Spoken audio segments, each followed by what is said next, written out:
Hey, what's up, YouTube? It's Dylan. Today, I wanted to talk about why certain things that we don't want in our lives, that we don't want to create in our lives, continually get perpetuated, and how to change that, and how we can use the same exact way that we perpetuate things in our lives that we don't want, how we can use that same process to create the things that we do want.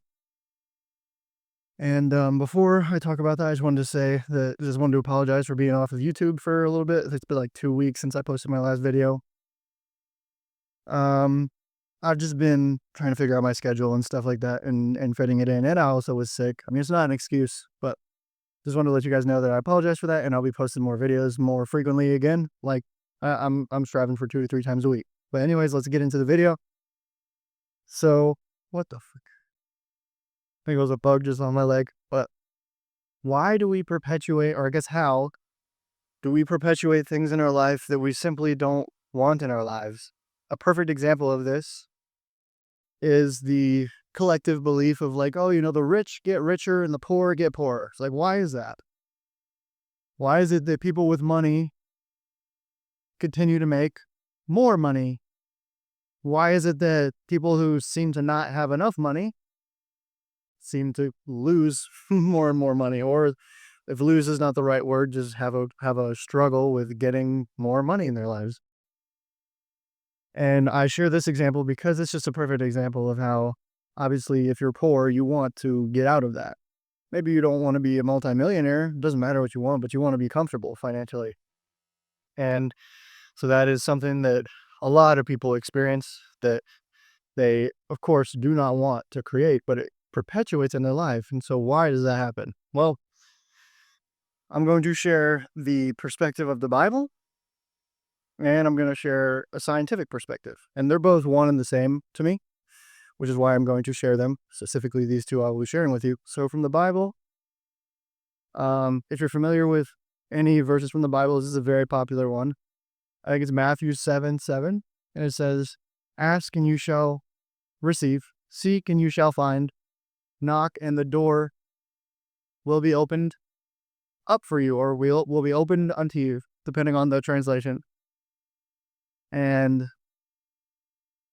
the thing about this is it doesn't just mean ask for the good things that you want in life and you will receive them. Now, that is true. That is very true.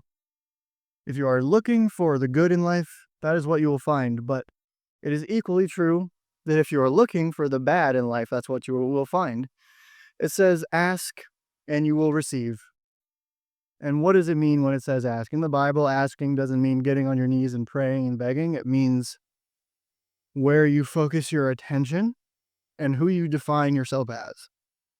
I've talked about this in another video, but the definition of God given in the Bible, or a name of God, is I am that I am. And obviously, if you are alive watching this video, you know that you are. So if you refer to yourself, you would say, my name is Dylan. I am Dylan. Like I said in the beginning of the video, I am Dylan.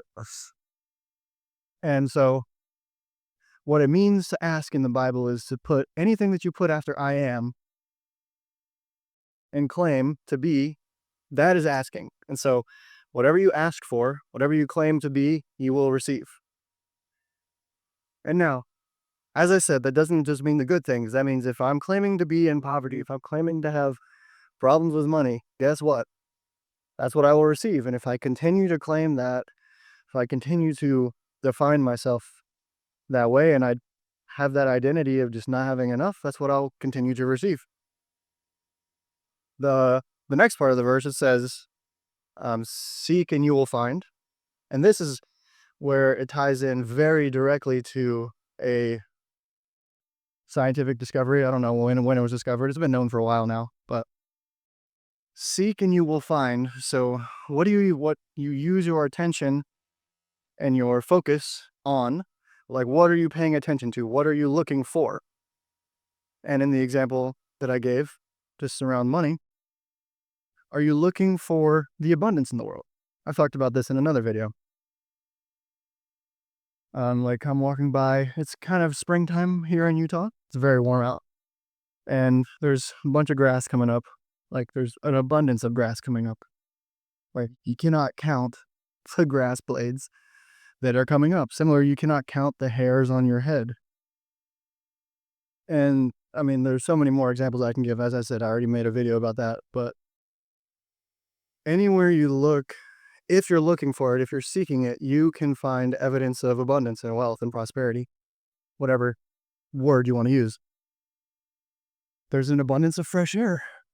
Most places. There is some other places, of course, they don't have fresh air, but there's oxygen everywhere, or else we wouldn't be able to survive. And so that there is an abundance of that. And so if you are seeking abundance, if that's what you are paying attention to and focusing on and looking for, you will find that. You'll find evidence for that. And conversely, similarly, but conversely, if you are looking for lack, if you're just focusing on all the areas of your life where you don't have enough, oh, like, I don't know if I'll have enough to pay the bill next month. I don't know if I will have enough to put food on my table. And I understand, those are valid struggles to go through. And I have empathy and just compassion for anybody going through that. Like, I'm sure it's really tough. I know it's really tough. But all I'm saying is that if that is what you are paying attention to, yes, that's what is maybe dominant in your world because of different beliefs that you hold. And you've continued to perpetuate this thinking. Now, just think about this real quick. If you are struggling financially, what ways do you dominantly think about finances throughout the day? Are you thinking, oh man, like I always have enough, like it doesn't matter what I see outside. I just have faith in whatever it is. Even if you don't believe in God, I just have faith that I'll always be provided for, that the universe takes care of me, of you. Or is it dominant thoughts of, man, like I'm only making this much today, but I'm gonna have to pay like all these bills and do this and that. How am I gonna pay these bills? Oh, it's so hard to make money, all these different things. Notice, do an audit of yourself. I've talked about this in another video. Audit yourself. Like, what are you thinking on a day-to-day basis throughout the day?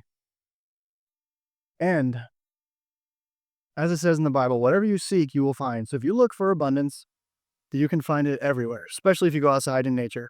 You turn off your TV, you get off the devices, and you get off the propaganda and the brainwashing that we've received for so long that we don't have enough and resources are limited and all that shit. You get away from that. You go outside. You can find abundance everywhere, literally everywhere. But if you're looking for the opposite, if you're looking for lack and scarcity, because that's what you hold in your subconscious mind, it's the beliefs that you hold, which most of us were programmed to, so it's understandable that you hold that.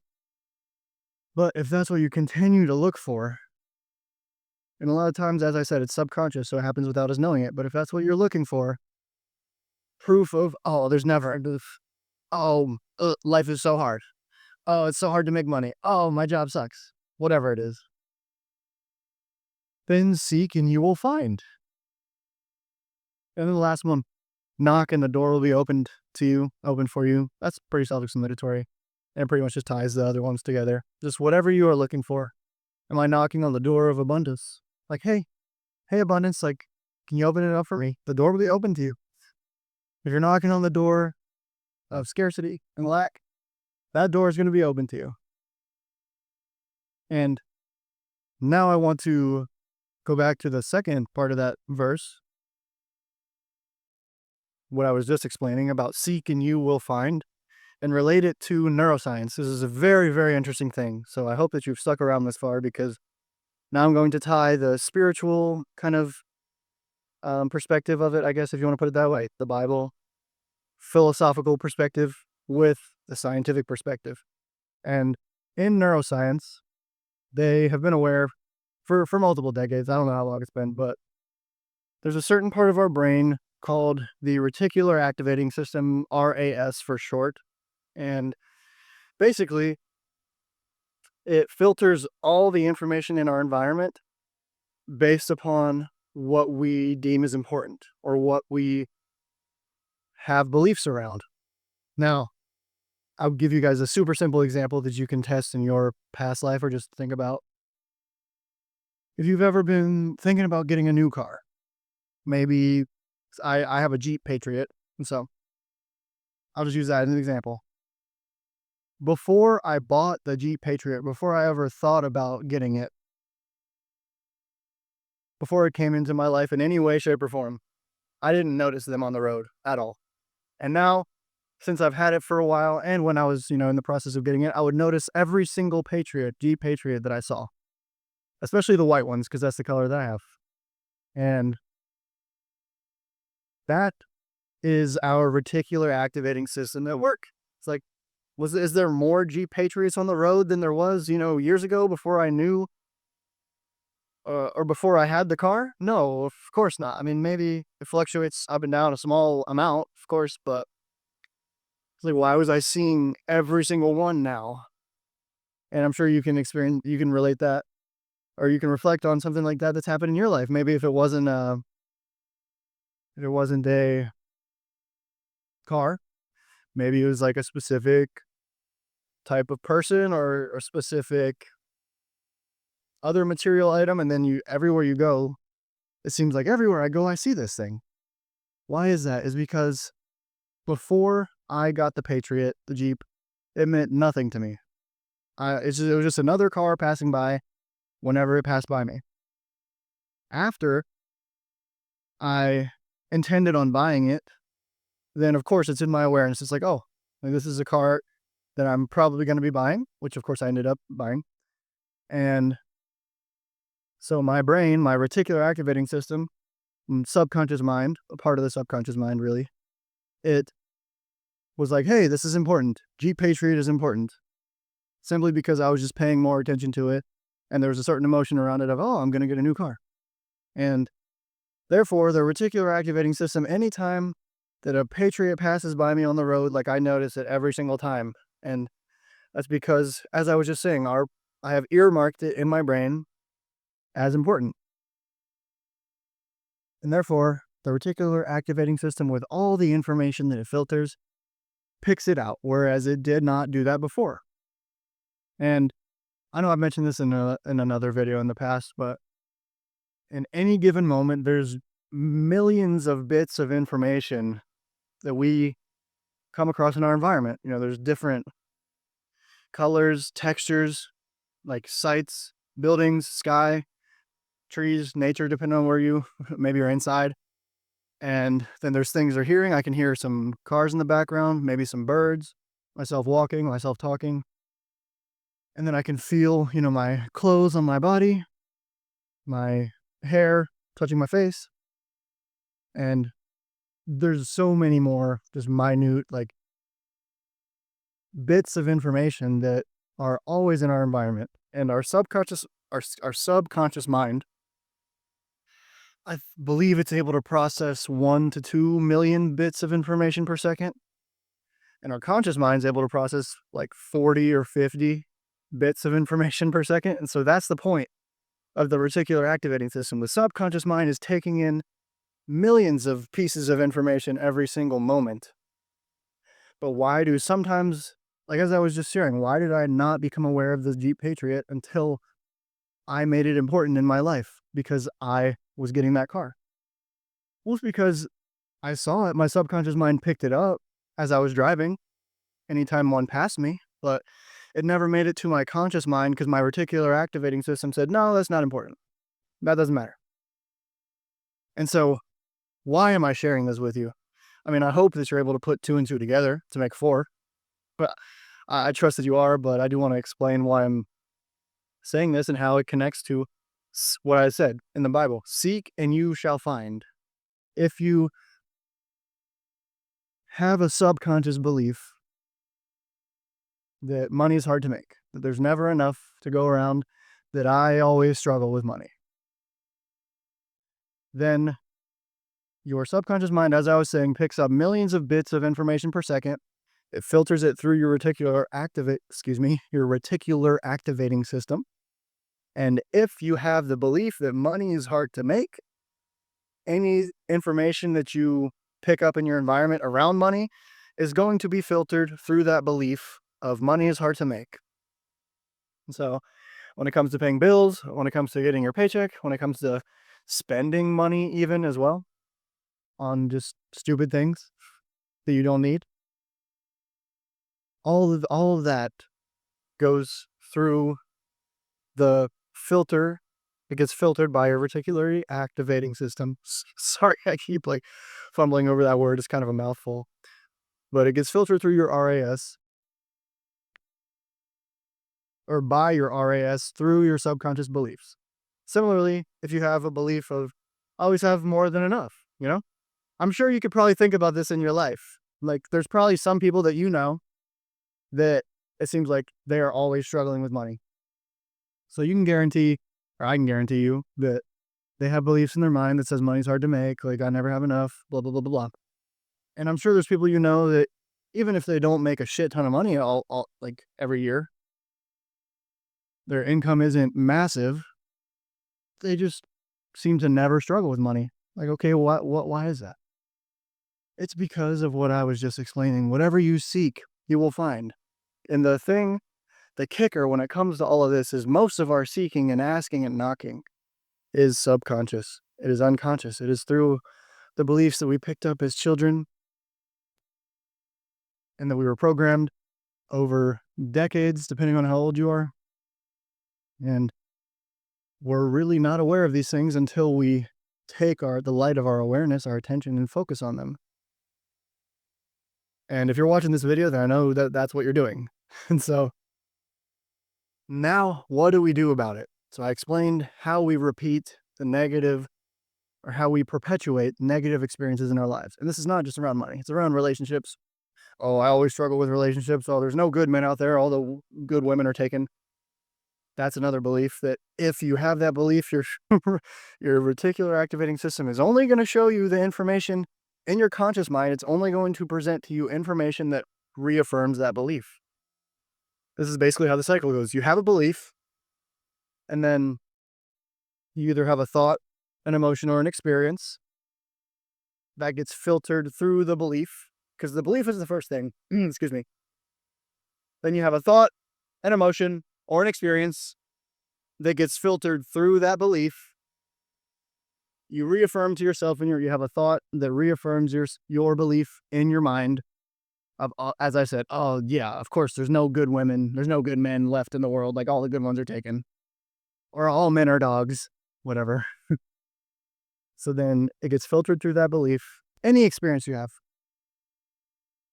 gets filtered through that belief, and then it spits out a thought and an emotion that reaffirms to yourself, yep, I was right. I was right. It's so hard to make money. Like, oh, the economy is horrible. Jobs are scarce. It's hard to make money. I was right. And it's just this cycle that perpetuates itself. And there's even this thing called BETDAR, which is just stands for different, is an acronym that stands for different things, which is the belief is the foundation. And then I'll just use the example I've been using with money. You have a belief money's hard to make. Then your emotions in any given situation, if that is a conviction belief that you have, your emotions are going to be fear, lack, scarcity, anxiety, worry, whatever it may be.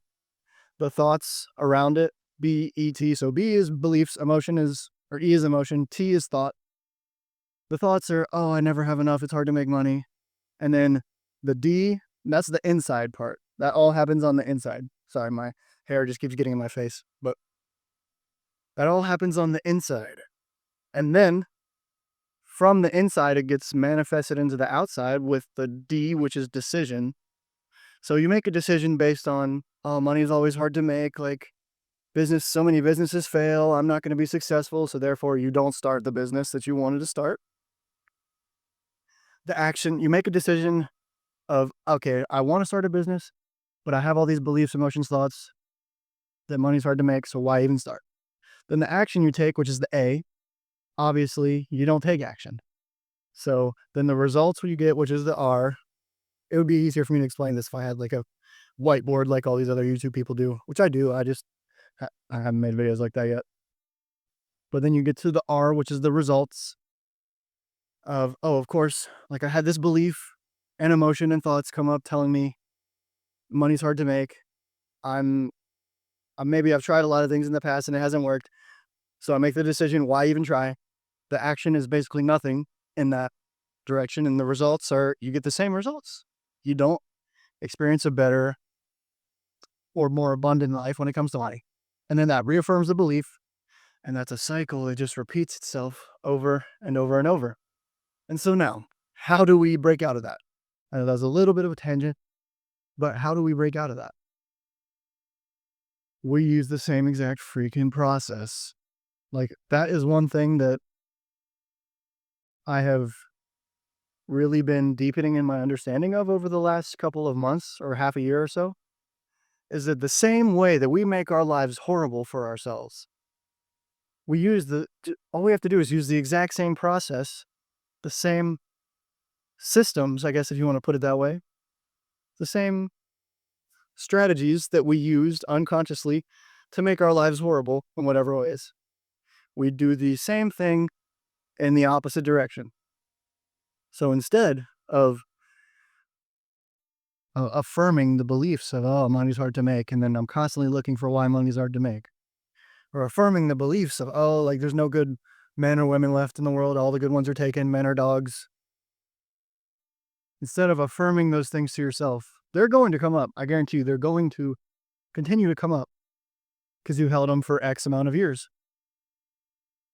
But when they come up, just notice it, become aware of it.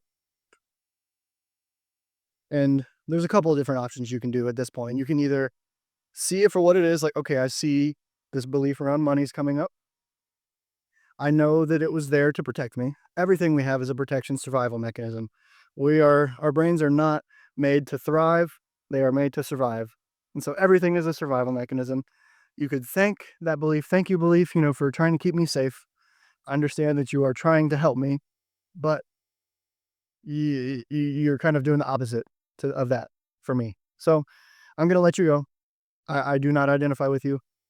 I do not believe you. And I choose to believe that there's always more than enough. I always have more than enough. Every day my wealth is increasing.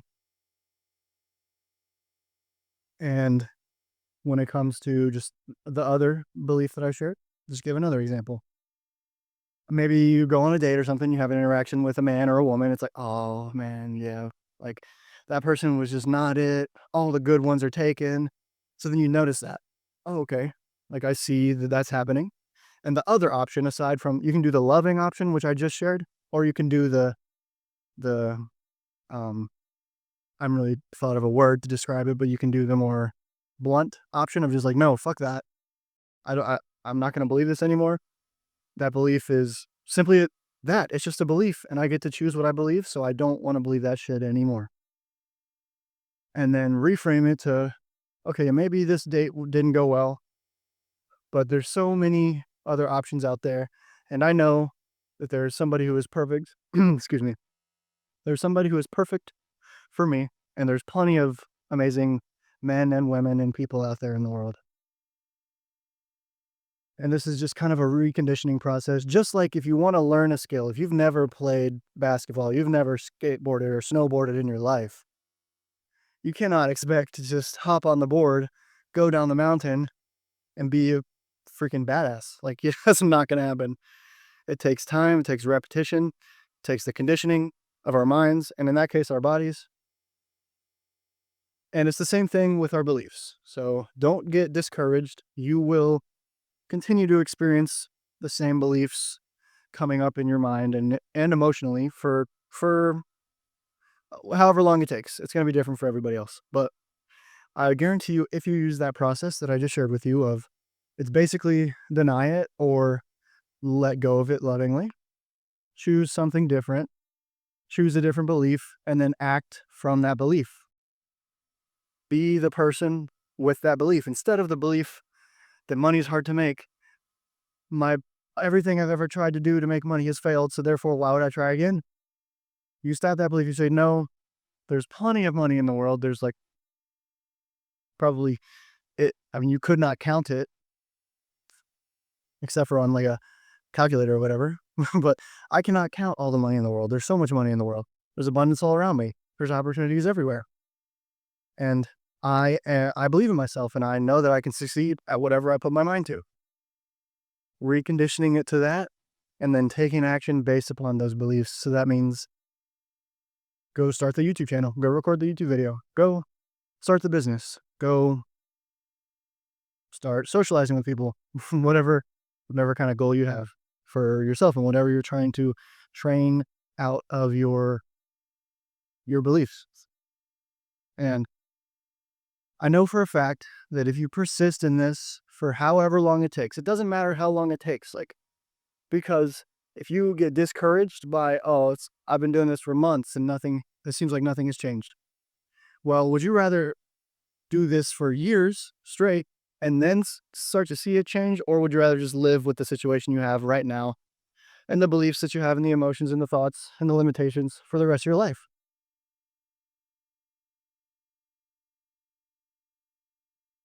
I just wanted to leave you some silence after that to really think about it. Even if it takes a couple years, is it worth that couple years? Or would you rather just live the rest of your life with those limiting beliefs and those limiting thoughts and emotions and the same experiences that you don't want? Or will you use that same exact process, the same exact system, the same exact strategy that we unconsciously used to condition ourselves over years and years and decades into things that we do not want in our life? Will you use that same exact strategy to condition yourself into the opposite, to condition yourself into what it is that you do want? And I hope that you do that. I hope you take action. Watch this video multiple times over and over again if you need to. And yeah, thank you guys for watching. I really appreciate it. And I'll see you on the next video. Peace.